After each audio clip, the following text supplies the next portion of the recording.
Welcome to today's Women's Forum signature session, The State of Women in the U.S., a conversation with the Georgetown Institute for Women, Peace, and Security.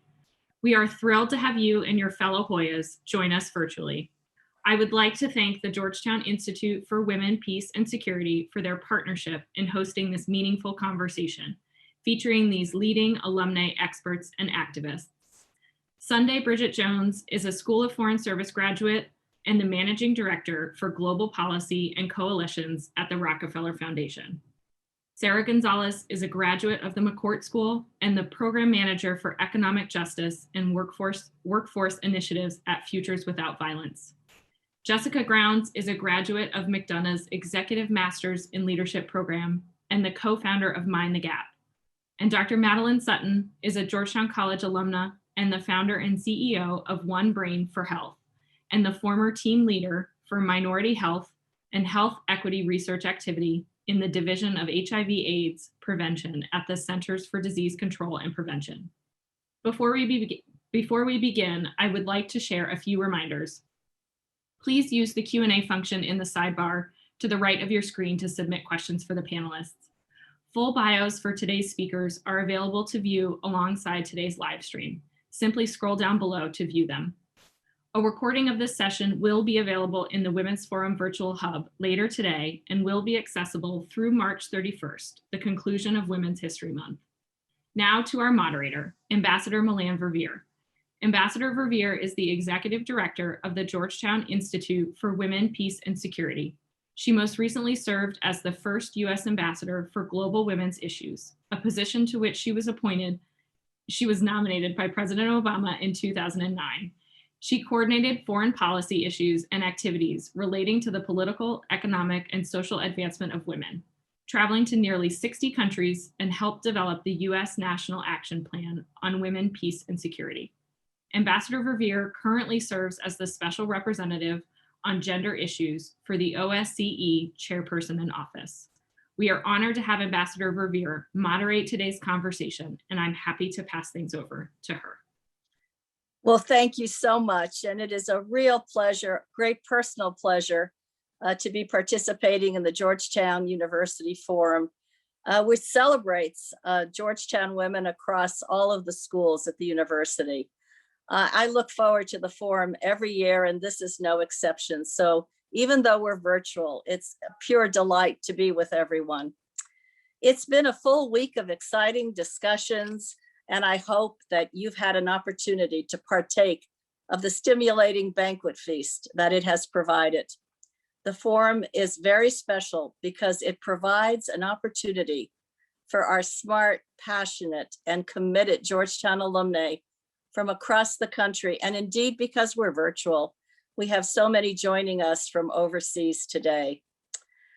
We are on the last day of this exciting forum, and I hope that you will find this to be yet another terrific discussion among some very talented alumni. We are going to be discussing the state of women in the United States. I want to welcome first each and every one of you. We have 1,250 attendees joining us for this session. And we're so delighted that you could be out there as we try to bring this information to you.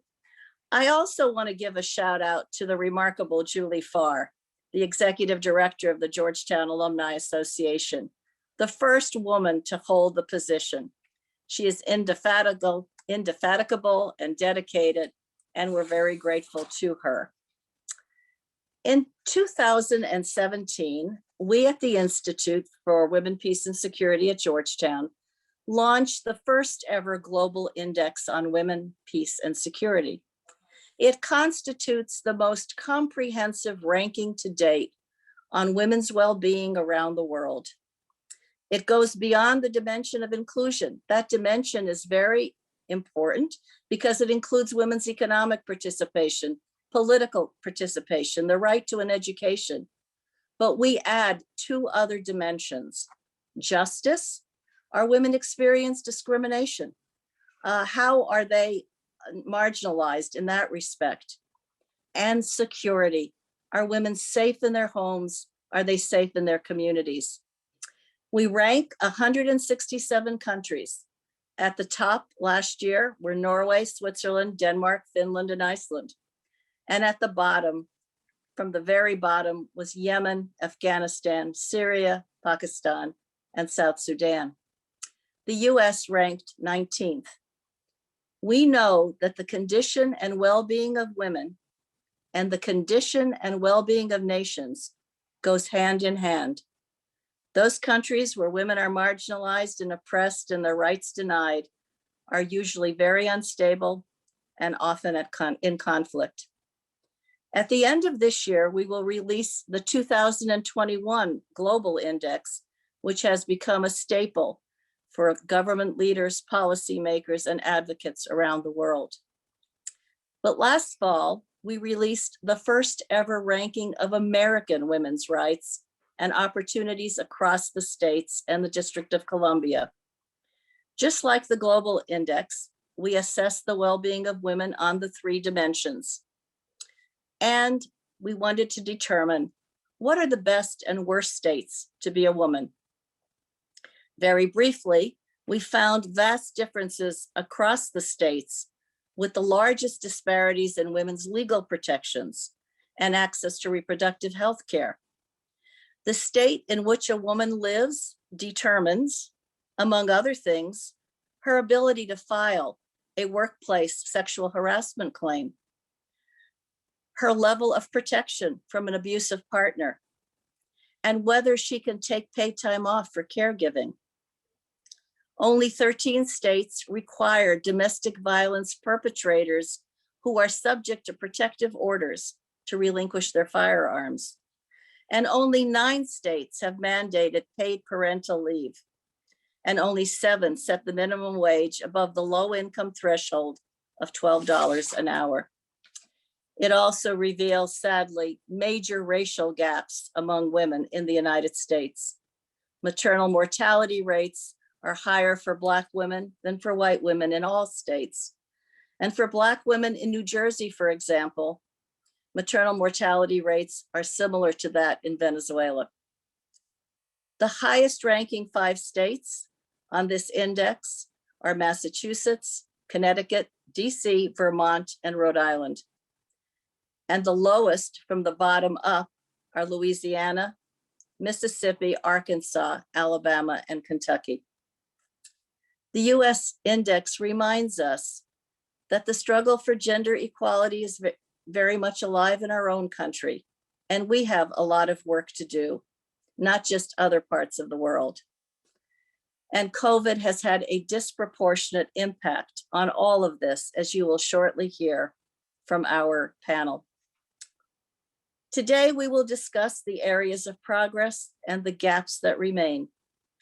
But to kick off our discussion, we have a surprise guest, a new member of the Georgetown Law faculty, a distinguished attorney, and the husband of the first woman and first woman of color to be Vice President of the United States, Mr. Douglas Emhoff, the second gentleman of the United States.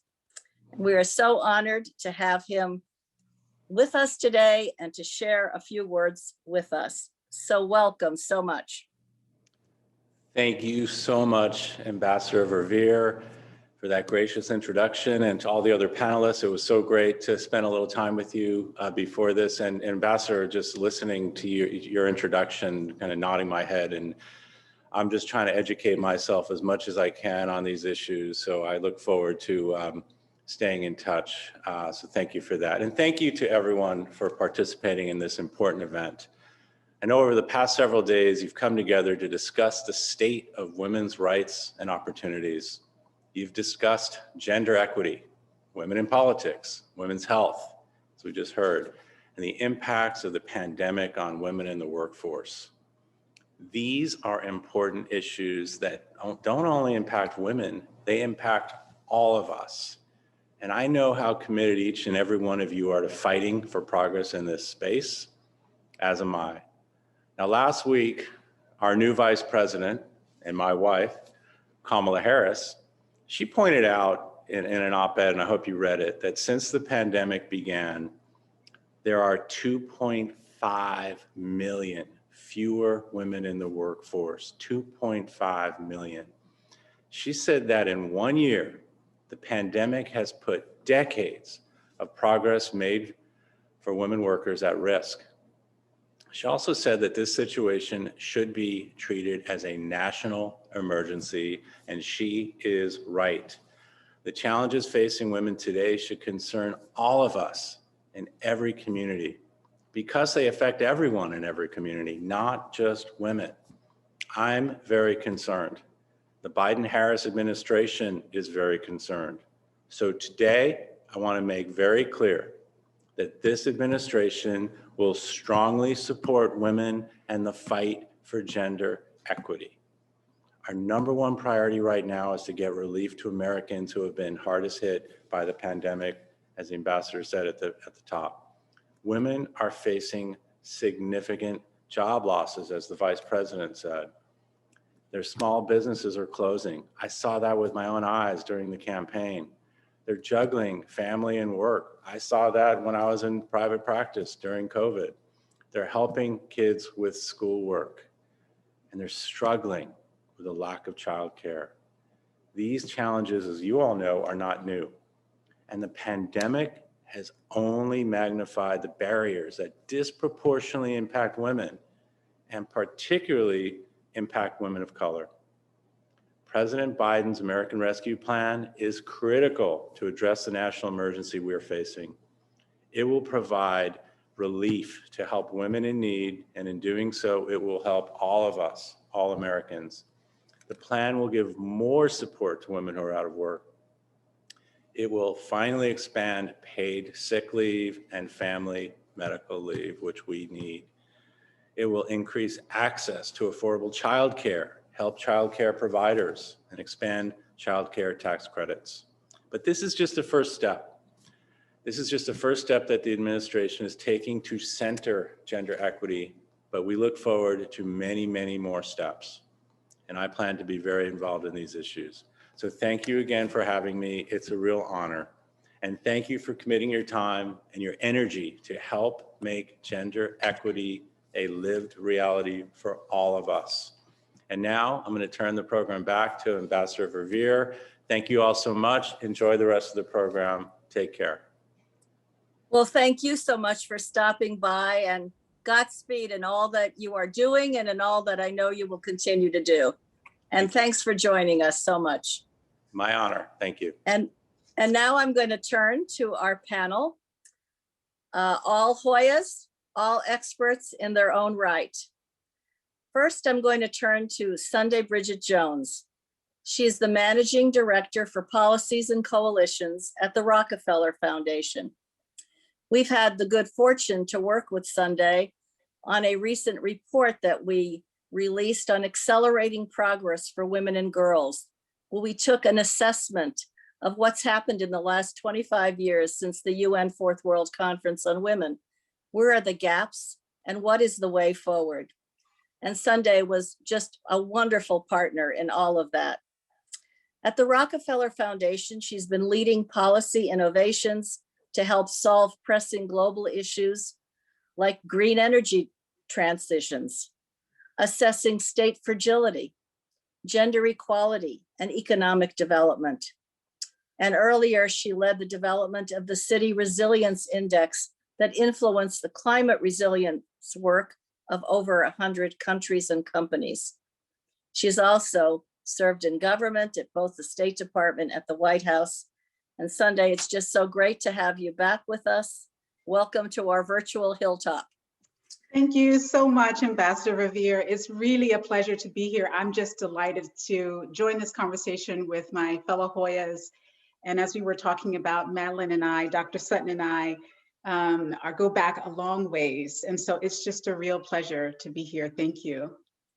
Well, I know you've been working and championing gender equality and sustainable development initiatives for a long time. You've been urging us to take on an intersectional approach. And the findings of the index reveal that gender inequalities compounded by racial injustice, and in light of COVID and the disparities that it has presented, have only grown. You have called for embracing the COVID moment, paired with this historic time of racial reckoning. If we are going to build a more equitable future for all women. So how does the disproportionate impacts of COVID impact women and exacerbate racial inequalities in the United States? And perhaps even more importantly, how do we build back better equally when this is behind us? So the Ambassador Revere, that's such a a pressing question for us all. And you and I have had the pleasure over the past year of convening 25 global leaders, female leaders from around the world around these conversations. And we come to that conversation informed by what's happening here at home, by our experiences here at home. And that has been so much on my mind. I know I work a lot on international development issues, but the issues here at home are really inform my thinking and an understanding of what we can do better in our own communities and around the world. And let me just say, COVID-19 is the greatest accelerant for inequity and inequality that we've seen. Women and their families, many women and their families already treading water before the pandemic are bearing the brunt of this crisis. And women of color, as you were saying, are often face the worst economic outcomes and the greatest financial insecurity of this all. I think there are two parts of this story, and I want to make sure we think about two parts of this story because it's important to me. So there's one part where we talk about the issues, right? 2020 job losses, the worst since 1939, hardest hit women of color, especially Latinas, but Black women, Native American women, and our teenage children have also suffered during this time too. September, we saw nearly 1 million women dropped out of the labor force, 4 times more than men. December, we saw Black, Latina, Asian women accounted for women job losses, all of women job losses that month, with Latinas suffering the worst outcomes with the highest unemployment rate of any of the groups. I don't want to continue to paint a dire picture, but it's important to say, right? We had the collapse of our care networks. We've had alarming trends in domestic violence. I know many of us will talk about that soon, with women 32 times more likely to experience violence online. And that's important since we're all, moving to virtual. We have 40% of Black-owned businesses that have been forced to close. And a lot of this disproportionate impacts have started to show up already, Ambassador Revere, in life expectancy, with the number of Blacks in population losing about 2.7 years in life expectancy. And that's tremendous. That's overwhelming. We have many people who are staring down injustices here in the United States around these issues. But there's this other side of the story, Ambassador Revere, that I really want to hold on to, and I think we should bring this into our conversations. Where other countries have social safety nets, in the US, we have women. We are seeing women who are showing strength and resilience, who are showing dignity and really bringing together a sense of collective solidarity around these issues. We've seen it on the streets over the past week.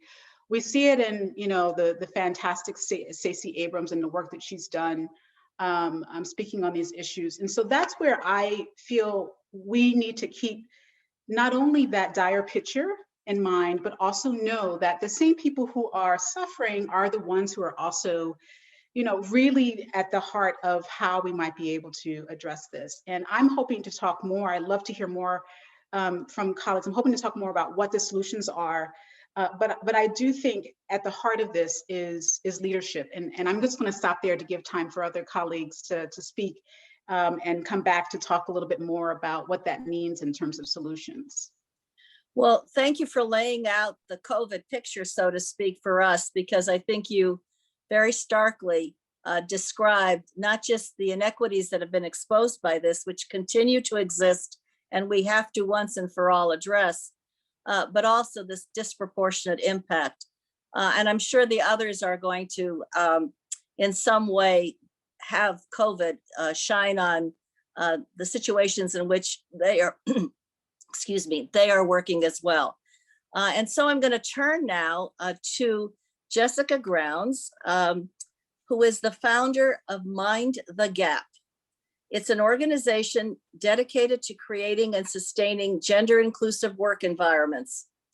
She has dedicated her career to empowering women to become leaders in public life.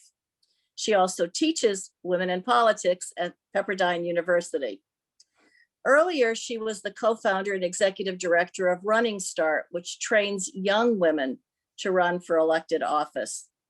And she led Women Under 40's Political Action Committee. She's advised members of Congress, organized campaigns, and we're just delighted to have her share her rich experience with us on today's topic. Her most recent research is #MeTooAtWork, in which she sheds light on the gender dynamics in major US industries. So Amanda, it's so good to have you with us all the way from California. We know for a long time you've been championing women's empowerment, and power is important to addressing these issues. Right. Let's keep that in mind. The US Index found that the representation of women in state legislatures ranges from 13% in West Virginia to 52% in Nevada. I want to know, what's Nevada doing right? The only state in which gender parity exists in political representation. So from your experience, what are the largest barriers that women confront both in political representation, and perhaps the biggest barrier of getting elected to office? And have you found regional differences, or are there many, many factors at play? Yeah, thank you, Ambassador Vivier. And first, I just have to thank you for being such a champion for women around the world and all of the work you've done for us as a role model. We can't thank you enough for your leadership and at the Institute. And your index is fascinating. I was joking about how long it is because we have so much to talk about in terms of the challenges of women around the country. But I love that you brought the lens that you are using globally to the US to look at the interdimensionality, of course, the important dynamic around women of color and what they're facing, in addition to all of the, I would say, different forces that are actually impacting whether or not a country, or excuse me, a state has better outcomes for women.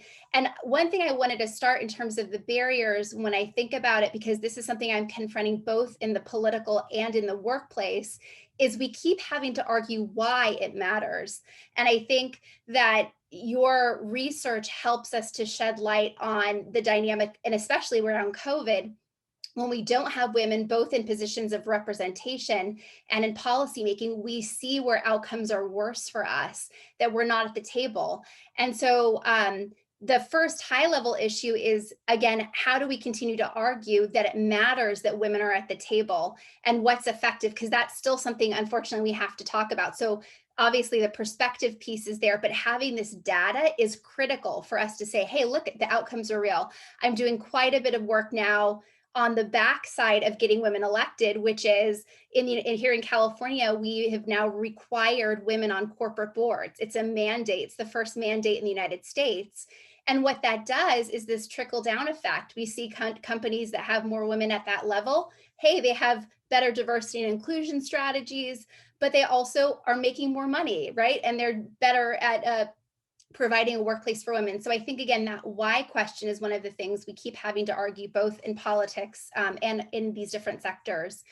But just to take a little bit of step back, you mentioned my work really early in my career. Late 90s, my good friend Susanna Welford had started Women Under 40 Political Action Committee. And the idea was that we often just don't see as many women, right, period, running for office compared to men. We have literally a pipeline problem. We're only about a fourth of candidates for office. And what she and her friend, who was a lobbyist on the Hill, saw was that there were so few young women running for office. And so they started a political action committee that was bipartisan to actually support all these great young women running. I got very involved in early 2000 when I moved to Washington, D.C. from California. And we realized quickly we had a big problem. And that problem was there weren't a lot of young women running for Congress. And there were maybe 5, but we weren't going to change the number of women we had representing us at that highest level.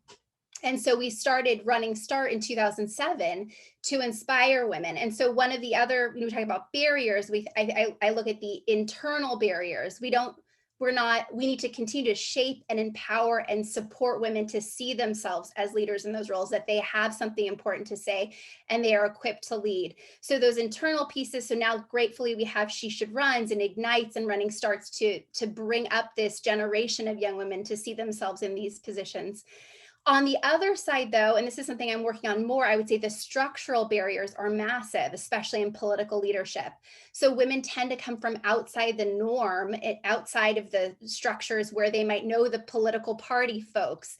They are inspired because their school isn't working for their kids and they don't have that network. And so we have to recognize that the women's organizations, these advocates, have really been better champions to recruiting and supporting women running for office and electing them than the parties have, either party. And so I would suggest, again, in terms of the barriers, recognizing how do we uplift and scale the women's networks so that they're able to have even more impact, both in inspiring women to run, funding them to be elected, and also, tackling the challenges they're seeing with the party structures. And then lastly, and I'll stop here, one thing that your report shows, I think, really well, Ambassador Verveer, and we see this globally, is the countries in which culturally support and believe that women are valued as leaders are doing better. And so even though the US might rank 70th compared to others, I think we, can have some positive impact, especially in certain states where we have this cultural underpinning that it is good for women to lead, and we support and are nurturing women to be in those roles. And that's something we can learn from other countries as well, of course, as we take on this global fight. Really, this is not just here in the US. So I'll stop there.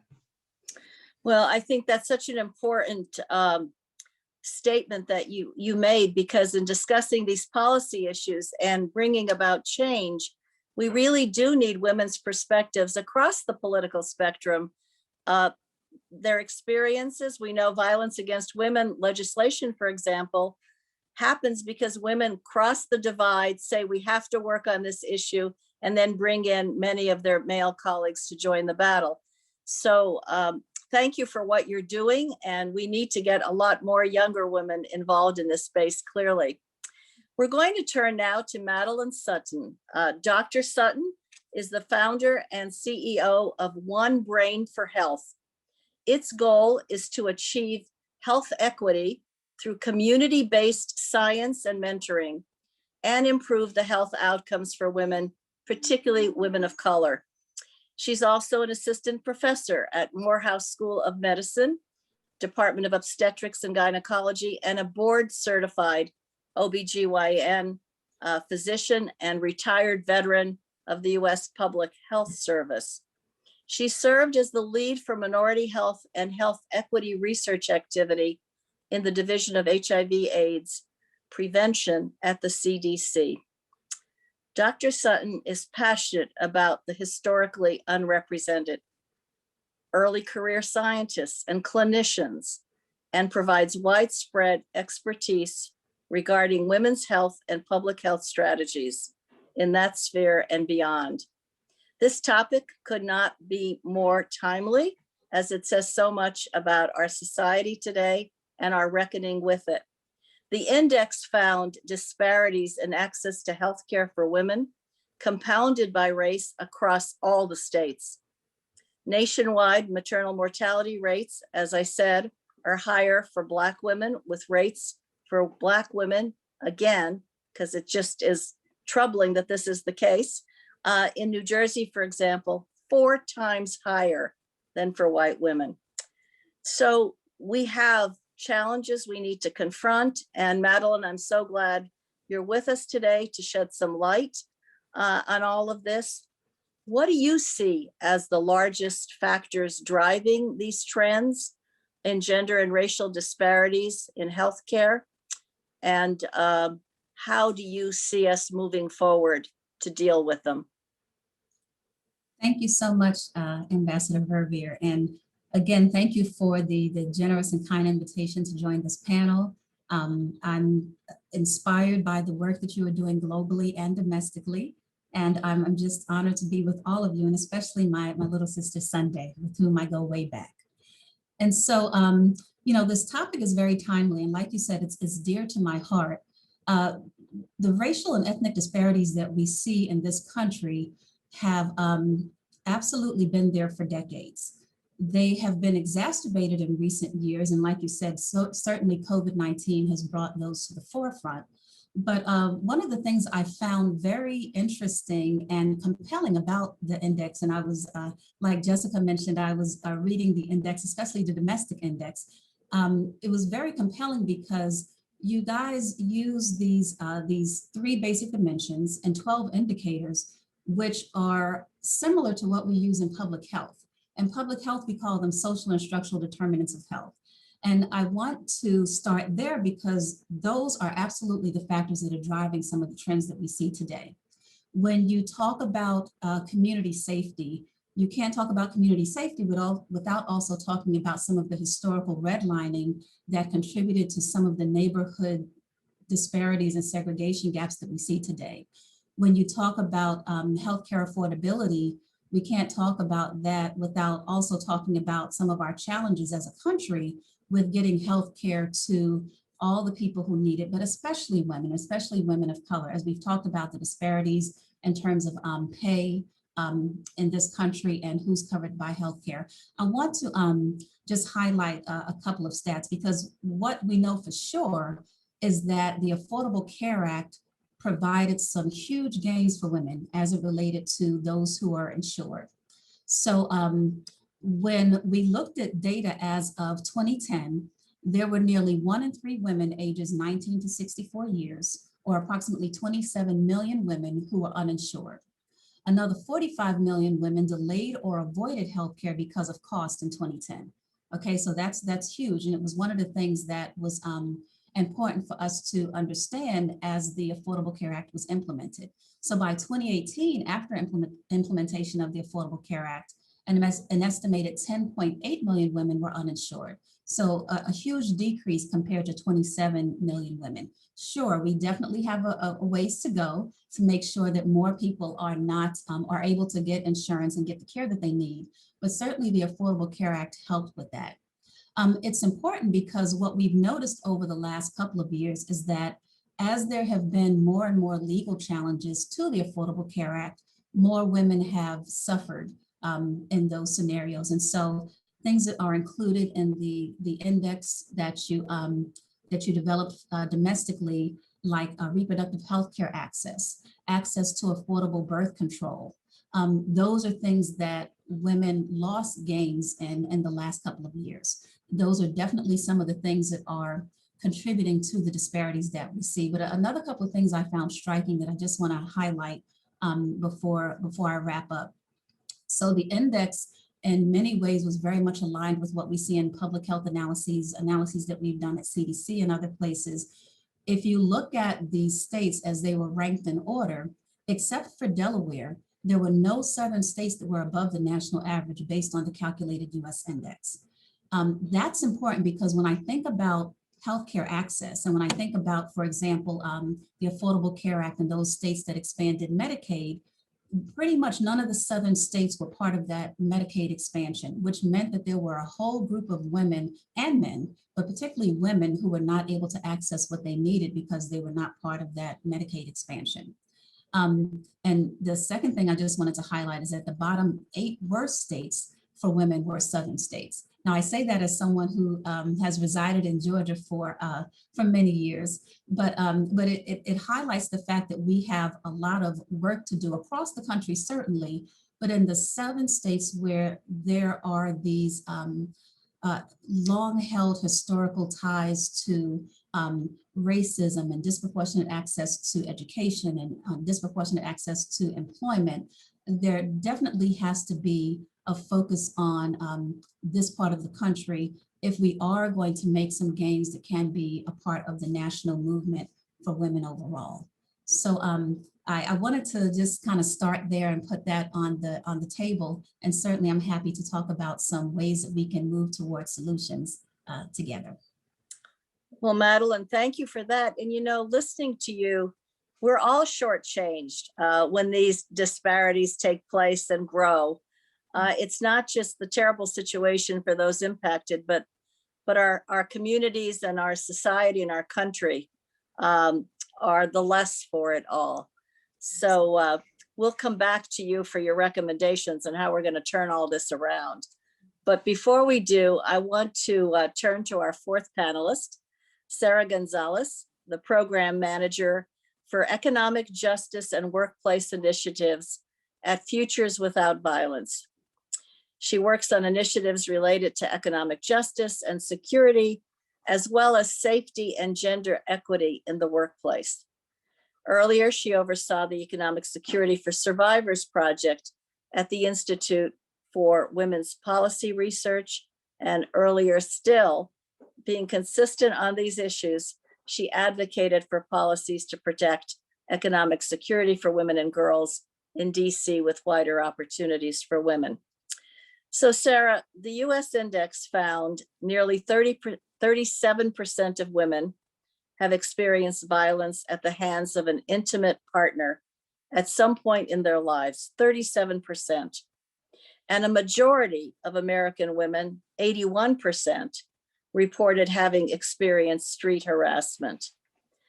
And we know that COVID has presented even a greater deterioration because there's an alarming increase in domestic violence in the United States and around the world, frankly, but an alarming increase since COVID has reared its terrible head with all of its impact on us. So let me ask you, what is driving these trends in gender-based violence? And how do they relate to women's economic security and well-being on a broader scale? Because we deal with this issue a lot in terms of women's security, and it's sad how much this issue is marginalized as not a really important issue in terms of policy. And yet it's a critical human rights issue, but so much more than that, and particularly impacts on the economy. Thank you so much, Ambassador Verveer, for the opportunity to speak today and really raise these important issues. As you mentioned, it is often overlooked. And the intersections between economic security and experiencing violence and harassment and trauma are pretty profound. Actually, earlier in my career, when I first started, my first role was actually looking at improving gender equity through workplaces and opportunities. And I hadn't really made the connection between how violence and experiencing that can erode someone's economic opportunity. And it was at that point that I made this shift, more working at these intersections, that unless we're able to effectively address violence and trauma, we are not going to succeed at improving economic opportunities and security for women.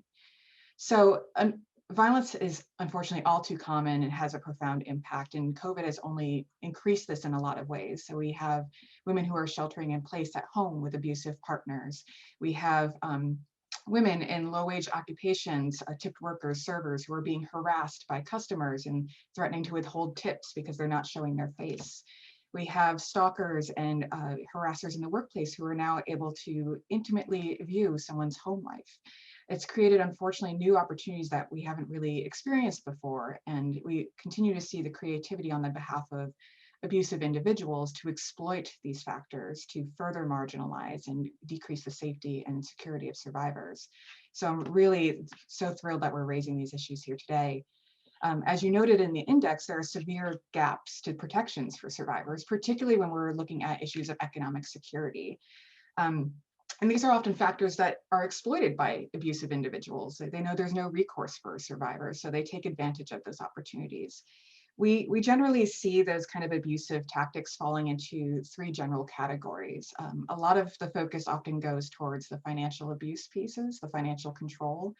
This could be where an intimate partner controls access to account information, how an individual can use the money that they have or communal funds. This can also show up in the workplace. We can have an employer who threatens to fire someone if they speak up against violence or harassment that they experienced at work. And of course, that need for that paycheck is often the determining factor whether someone speaks up or not and leaves themselves in more vulnerable positions.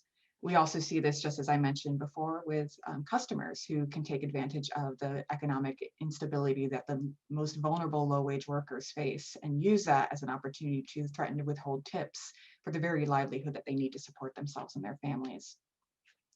We also see elements of financial exploitation in which a survivor's resources are manipulated and used, such as destroying credit, theft of income, all of which can really cripple someone's ability to move forward if they're facing significant debt. And when I was at IWPR, we were working on a survey to look at what those economic impacts, and many survivors reported having over $35,000 in coerced debt that they were trying to overcome, in addition to other debts that they faced. And that, coupled with poor credit, really meant they had no opportunity to secure safe housing, to get into an education or job training program that they needed to access good jobs. It's really incredibly devastating, and there's very few protections, if any, to support survivors who experience that. And finally, there's direct economic sabotage that individuals use to threaten someone's ability to access education. And this can happen really early on in someone's life. We see this in teen dating violence situations too. And we're trying to get a better understanding of that now at Futures Without Violence with a survey that we'll be fielding this year to better look at how that manifests in young people's lives, because we know that'll have a domino effect on their future economic opportunity and security. We know that abusive partners often prevent someone from working, or when they do have a job, can interfere with their ability to succeed in the workplace. It's important to note here, and I was so excited to hear about Jessica's work in the workplaces. The workplaces often have completely failed to respond to the needs of domestic violence, sexual assault, and stalking survivors. It's often been a situation where survivors have been penalized for the impacts of their abusive relationships or their abusive partners. We know that up to 60% of survivors have experienced job loss as a direct result, and women who are facing sexual harassment in the workplace are 5 times more likely to leave a job than those who don't. So it cuts them off from a very critical lifeline that they need to be safe and secure: their income, it's their livelihood, it's their safety. And these experiences are further complicated by experiences of racism, homophobia, and xenophobia. So there's incredibly complex challenges survivors are trying to navigate in building their own economic security that are being continually eroded by the actions of abusive partners, harassers in the workplace. And we know that even when survivors try to move forward and have some resources, often they are encumbered by the long-term impacts of trauma that affect their ability to succeed in future work. So it's just really creating this cycle where if we lack the economic security, we are further exposed to violence, and then that just kind of reinforces itself. We really need to, as we start to think about moving forward, create and foster protections for economic security. So it's a matter of creating the pipeline where women can get to great education, good, secure jobs that are quality jobs that offer family sustaining wages, and then protecting and ensuring that women are able to maintain those opportunities that are responsive to the realities of experiencing violence, to the realities of trauma that can impact someone's ability to succeed and thrive. So I'll leave it at that at this moment. Thank you. Well, all of that just demonstrates, Sarah, I think the intersectionality also among these various issues. You can't divorce economic well-being necessarily from personal security and violence. And the synergies are so critically important for us also to be aware of if we're going to have sound change outcomes that we all want to see. So speaking of change, I want to go into a final round with all of you with basically the same question, because in many ways, the picture that you painted, the reality, it is indeed the reality, is a bit more depressing, because we have a long road to travel in trying to remedy the situation. So I really want to look at recommendations for going forward. What is the way forward in all of the areas that you've discussed? Sunday, you have been talking about approaches, successful approaches to transformational change. Have you seen that? What works? What is making a difference? And in this respect, what is the way forward from the situation that you described at the opening. You're right. And can I just say that, this growing inequality is not inevitable. These are as a result in part of policy choices that have been made. And so I think that's where we have this opportunity. When I think about where the US is and where others around the world, like 2/3 of the world's population live in countries where inequality has grown. And there are these global trends that are beating up against that. Technology innovation, there's climate change, there's urbanization, there's migration.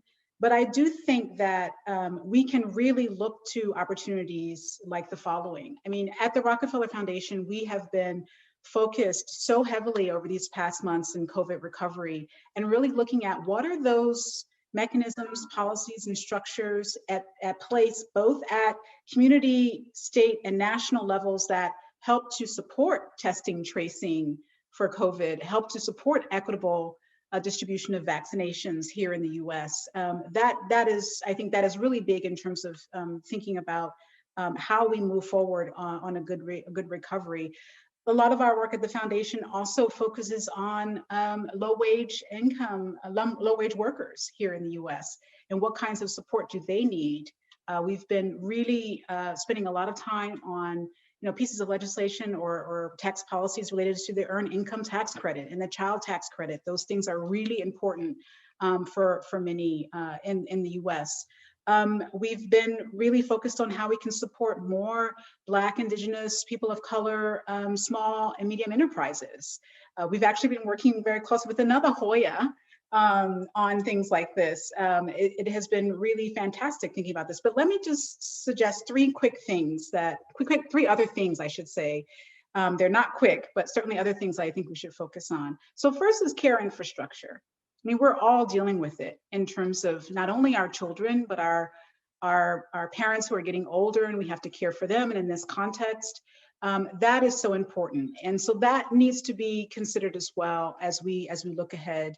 Certainly the conversations around equal wages and related to that, good benefits, I think for women in particular are so incredibly important. And just the last one I want to put out there, because I know colleagues will have other things to share, put on the table as a way forward.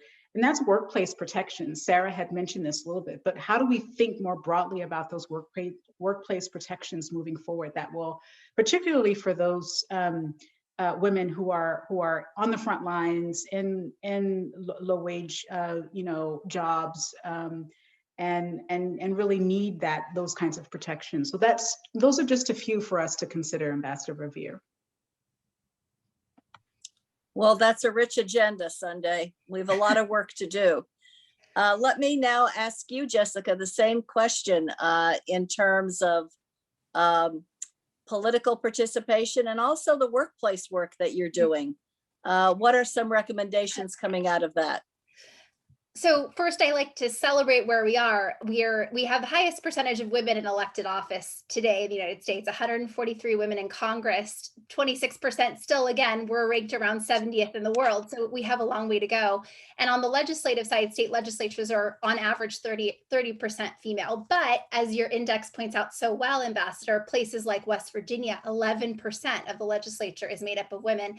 And as we all kind of talked a little bit more specifically around the South, in particular, we have usually lower percentages of women in elected office.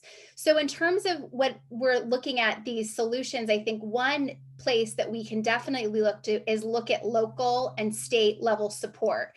I think we often get fixated by Congress, as we should, because of the policy agendas they can hold and have that power. But these state legislatures, again, as your index points out so well, are having more and more impact to really change the narrative for women and the experience they're having. Just to give a little bit more texture about what I mean by that, I mentioned in California, we have now passed the first legislation mandating women on corporate boards. We then passed legislation requiring underrepresented groups on corporate boards, people of color, LGBTQ. What has this done? In 2.5 years, all of a sudden, these companies have found women, people of color, to join the boards. Where were they before?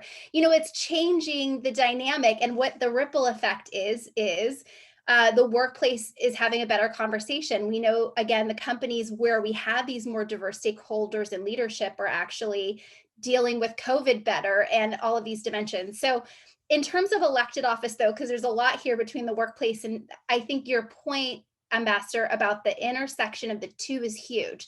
So what can we individually do on women's political participation? That's really powerful. One, we need to start thinking about the women running locally in the state legislatures that we can support financially, even with $20, even with a phone call to say, I love that you're running and I need you to be there. It's hard to run for office. We need to encourage them and keep that going on, because a lot of women are purpose driven. If they don't feel like they're making an impact, they're not going to be there. That's one. The other piece, though, I want to really emphasize, especially with this elite group of all of us Hoyas at Georgetown, we're doing really powerful work around the world. We all have power and capacity in our own organizations to steer funding. And as I started running START many years ago to work with high school and college women, very few corporate donors were funding women's political leadership. But you know what? Now they are. There's a huge cadre of companies that are actually funding efforts to actually bring more diversity to policymaking. So I would say we can have that power to actually get funding to organizations that matter. You know, that's such a good point. And I think also the point of what women's participation in the economy represents. I think more and more companies are finding, to the extent they've got diverse management and diverse boards, that is contributing to the innovation and health and bottom line of those companies. So it's really a win-win. It's not just, Exactly. you know, a mandate, you must, and this is what we should do, but it really, the benefits far outweigh everything else. And we've got to stop seeing it as a zero-sum game, Exactly. essentially. Madeleine, let's go over to you now in terms of interventions that might help us overcome these gaps, particularly in women's health and the racial disparities that we've been seeing. What recommendations do you have that either we as individuals or institutions, organizations, or the government can begin to address? Well, thank you for that. Thank you. I think there are three things that I would like to focus on in terms of recommendations. So one, just to start on a high note, we've had some success in the last couple of years. There's a Preventing Maternal Deaths Act that was signed into law in late 2018. And what that does is that tries to direct some more systematic data collection so we can identify where gaps are and try to close those gaps with policies that would be effective. But one of the important things to keep in mind is that those things that are signed into law, or those, you know, federal and state driven policies, won't work if we don't have some healthcare access in place. So the first thing I would say is that we absolutely must advocate for affordable healthcare access for everyone, including Medicaid expansion. And that's no matter what we call it, Obamacare, maybe it'll be Biden care, we don't know, but it's absolutely vital that we support that, because women absolutely benefit from expanded healthcare access, and especially women of color. For maternal mortality, another thing that's on the radar in terms of policy is expanding postpartum care. What we know about maternal mortality is that about a third of women die in the year after birth. There are some women who die while they're pregnant. There are some who die in labor. So we need expanded postnatal care until a year after delivery. That's vital. The second recommendation I would say is that we absolutely must train healthcare providers to be aware of their own biases, myself included, as well as the historical context of care, unethical care, inappropriate care, and distrust for people of color in the United States. If everyone has that context, then it might provide for more culturally appropriate care for the wide range of people that we care for in this country. Just as a quick example, you guys may be aware of, recently in the media, there was the case of Dr. Susan Moore, a Black woman who happened to be a physician, but her treatment was inappropriate, even if she was not a physician. But she was a physician who was reporting online her unethical and inappropriate care for COVID-19. And sadly, devastatingly, she ended up dying. To add insult to injury, the CEO of the hospital where she was receiving care defended the actions of the medical team by stating that they felt intimidated by her. A Black woman who was in bed trying hard to breathe, they felt intimidated. And so we must definitely train anyone who's in the healthcare system and anyone who is in the realm of healthcare policy to be mindful of these biases and to do away with those things that try to label, especially women of color, as difficult, intimidating, et cetera. Those have to be brought to everyone's attention. The third thing I would say we must do is that, especially in this time of, we have people already talking about midterms next year and future presidential races, we must absolutely align our policy agendas with the direction in which we move. So when we vote, have we reviewed the women's health agendas of the candidates who are running for office? Are we voting in a way that is aligned with a forward-moving agenda for women's health and overall movement of women, which will, of course, bring forward women of color as part of that movement? And so those are absolutely the three things I would say we need to do. And I know we're short on time, so I will end there. Thank you. Well, thank you for all of that. And I'm glad you mentioned biases, attitudes, entrenched mindsets. This is a big part of what stands in the way. So thank you for that.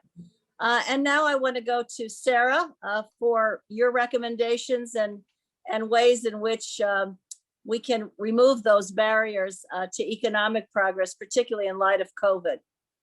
Thank you so much. So we really need a complete restructuring of our systems to ensure that women, particularly women of color, have access to meaningful economic opportunity, and importantly, the support structures and protections to make sure that they're in place to ensure that they have those opportunities and can maintain those opportunities. It's not just enough to get them there. We need to make sure that they can stay there. We also need expansive changes to promote equity for women, particularly, again, women of color who have been excluded from economic opportunity, in part by design of our own systems, right? So we need to rethink about this in a lot of different ways, and policy solutions. There has to be a comprehensive approach. There's no one kind of fit that's going to address all of this. We need a lot of structural changes. First, I would really focus on creating meaningful pathways to economic opportunity through inclusive education. So making sure we are stopping school push out early, which we know disproportionately affects young women of color, young people who have experienced violence, and vulnerable populations that can expose them to trafficking in the future or further abusive relationships. We need to stop that and nurture those individuals to ensure that they can thrive and do well going forward.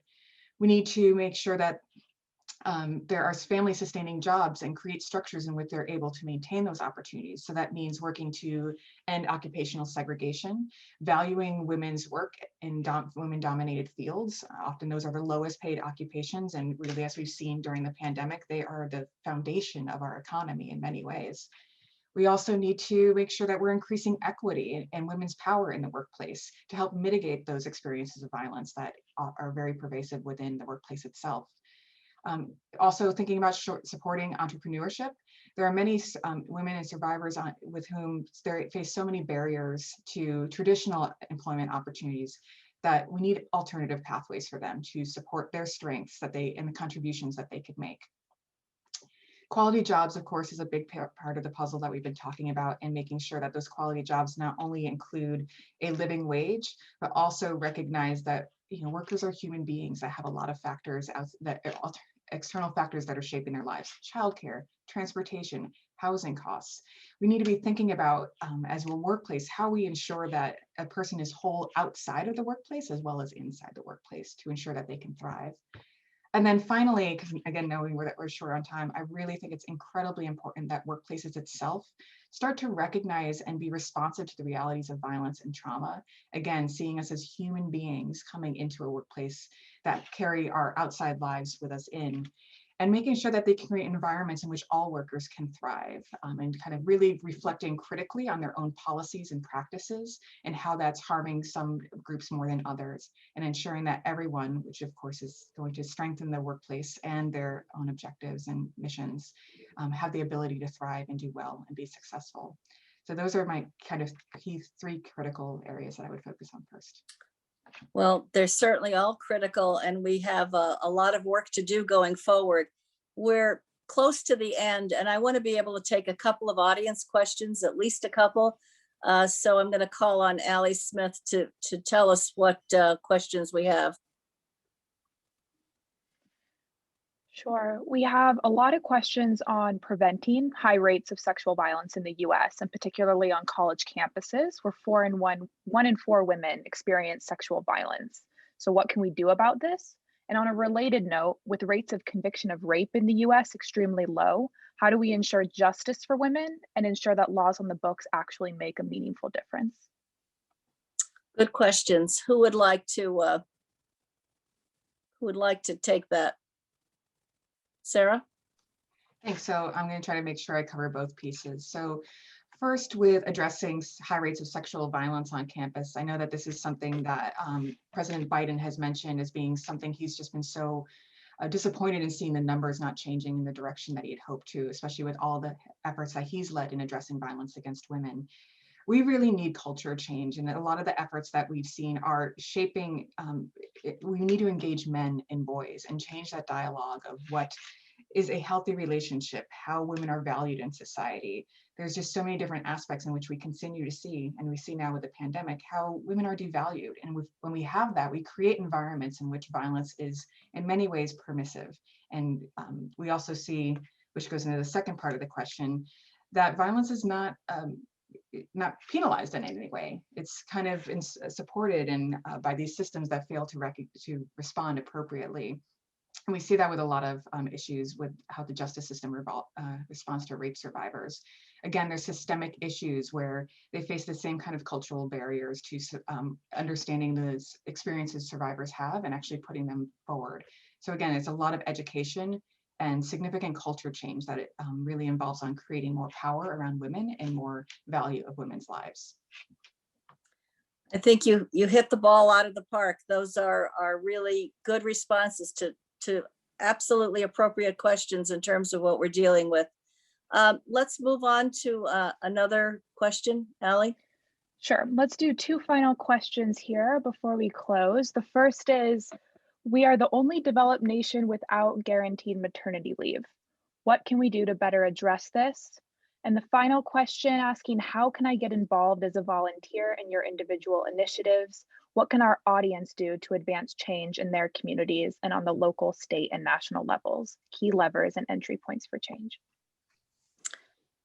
You know, I must say that often representing the United States, it's been very difficult to say the truth, which is we are the only industrialized country in the world that does not provide paid leave, parental leave. So that's a really important question, as well as the final one. So Jessica, I'll start with you and then we'll go around and you can answer whatever part of it you'd like. It's a huge challenge for us. And I would say a couple of strategies. One, I think we focus so much again on leaning on Congress to make this change. And we've been frustrated by that, although hopefully with this new administration and new change, we might see some movement. We are seeing that. I would go back to our power within our organizations and companies. We're seeing real change in the local context. I'm working with the city here now that I'm down in San Diego. What can the chambers do to promote this? Hey, this is a retention issue. This is about the number one group of people who are unhappy in the workplace are parents, as we know, of course, disproportionately impacted women, but not having this sort of support, this is impacting the bottom line. This is impacting our talent. So helping the companies see this as, and I think we can all become educated on the statistics around this, right? Recognizing that they're losing out, not only the talent, women, of course, have left the workplace in big part because of this issue.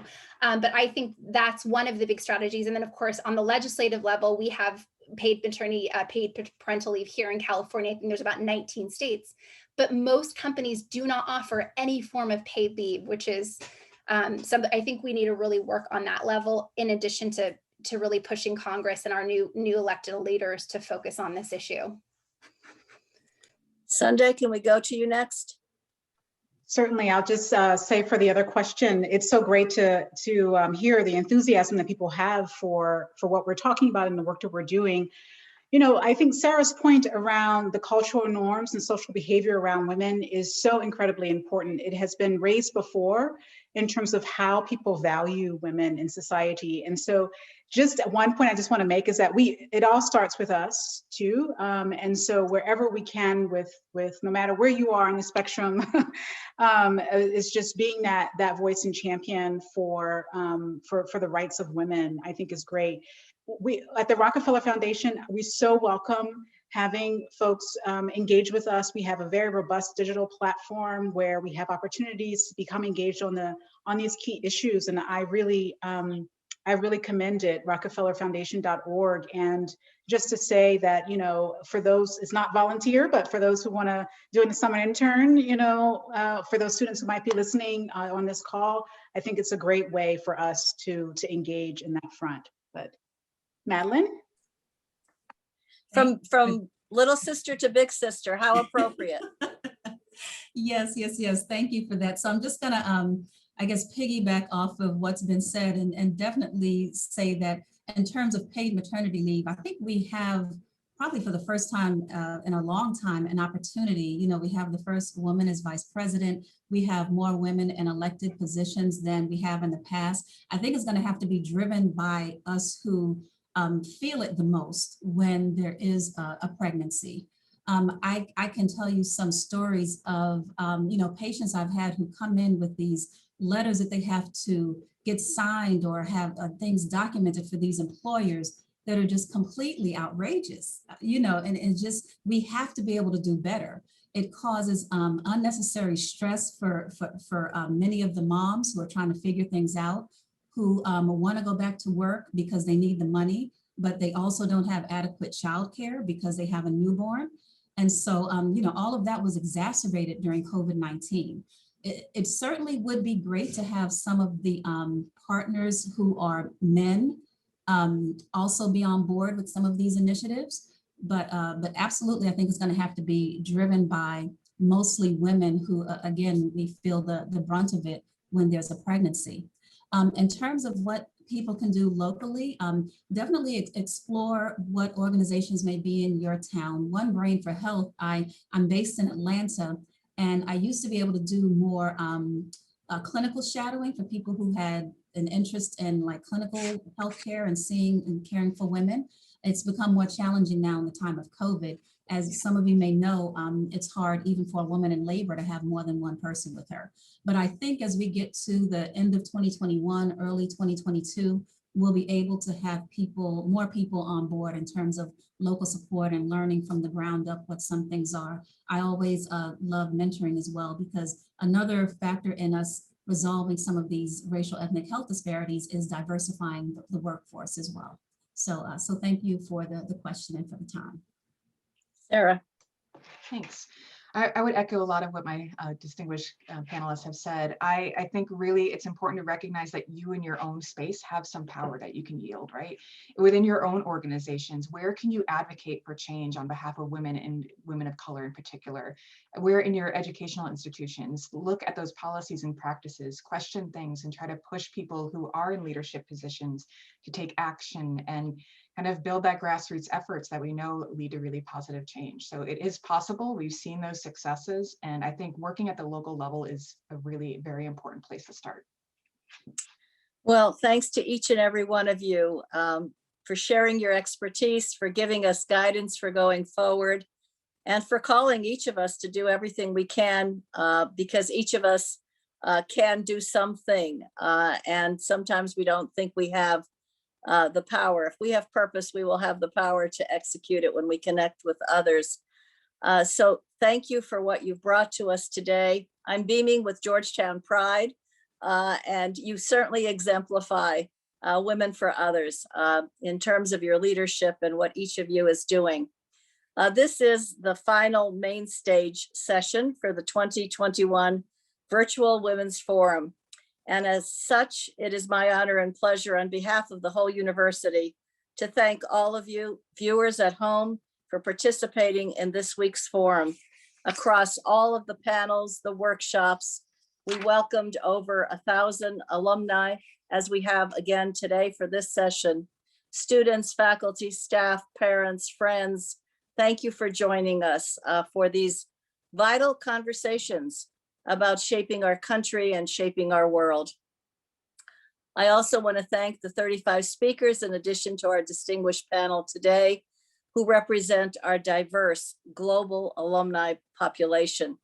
You are leading the way in every imaginable field, striving to lift up women's issues every day of our lives. And a special thank you to the second gentleman for dropping by, for honoring us, for surprising us, and for his commitment to going forward on these issues. And a note of appreciation to our sponsors, particularly the Georgetown University Alumni Association, for supporting these important topics. I want also to thank those of you who donated to the university's COVID-19 fund in the lead up to this forum. Due to your generosity, over $25,000 was raised to support Georgetown's public health infrastructure, which I think everybody knows has been a challenge over this last year. And one important final point. We are planning and hoping to hold the Women's Forum in person next year in Washington. Pray God that happens. So please save the dates, February 17th and 18th, 2022. February 17th and 18th, for what I'm sure will be a powerful set of experiences. Your active participation supports our collective mission at Georgetown, and I hope I'll have the chance next year to see you in person. Thank you again from all of us at Georgetown. I wish you and your loved ones all the best. Please stay well in these difficult times and ever onward. Thank you all. Thank you.